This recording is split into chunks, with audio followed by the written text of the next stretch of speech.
Hey unicorns, it has literally been forever since I did school vlogs, but here I am, back at it again with the...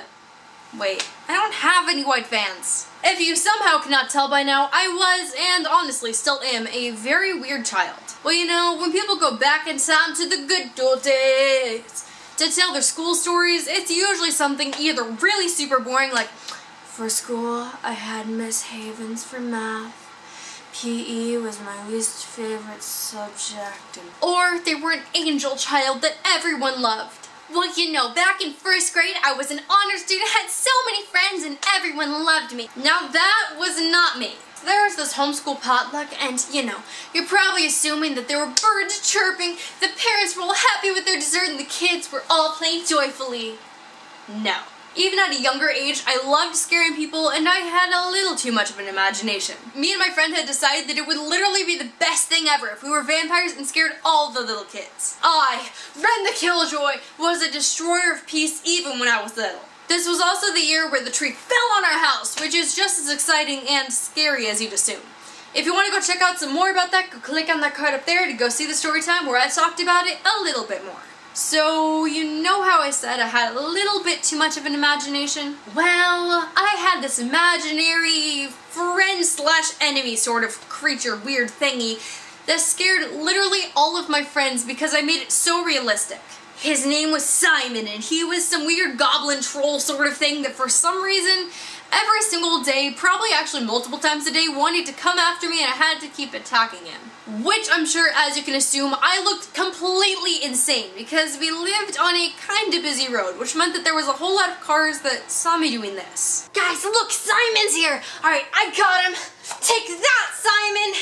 But of course, back then, I didn't really care what people thought about me. I still honestly don't really care. Obviously, because, I mean, seriously, look at this! I'm wearing doggy bags around my neck because I thought it looked cool. One of the things that made me super freaking excited that I was homeschooled is my mom had decided that she wanted to make my education something that I'd really enjoy. Which, let's be honest, she still does today, as much as she can. But back in first grade, she came up with this awesome idea called Fairy Cafe. This once again has to do with my crazy imagination. So basically, Fairy Cafe was my mom's way of tricking me into learning.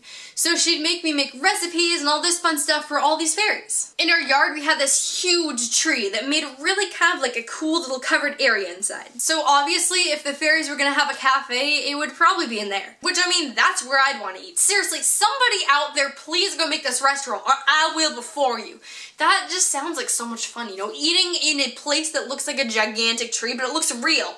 Actually, maybe it could be a real tree. Huh, yeah, that'd be really cool, actually. Around this time, me and my mom had also started up on an awesome tradition that we still do today. And that would be walking in the snow. It's actually a ton of fun, and you guys should seriously try it. It looks like a whole new world. It looks all mystical and magical. That is really hard to sing. We also went on a trip down to Vegas, where we would end up moving a few years later. Down there, something literally blew my mind. I was able to wear shorts in November. Which, for those of you that do not know, up here in Washington area, you have to wear pants pretty much year-round. Except for the one lucky week that you have where it's sunny as heck. Down there in Vegas, we also saw some weird little Caesar show. I do not have any idea what it was called, but I think it had something to do with like Greek mythology or something, but for some reason I got literally terrified of this thing. Maybe it was all the lights, maybe it was the intimidating music, maybe it was all the characters dying, but... Wait, what? But this thing was literally the death of me. Like, I did not want to be anywhere near this thing, and from what I remember, I might have started crying. So there you go. That's pretty much how my first grade year was. How was y'all's? Let me know in the comments down below. I hope you have a wonderful day no matter what is going on in your life. I just hope that it gets better. Believe in yourself, you can do anything.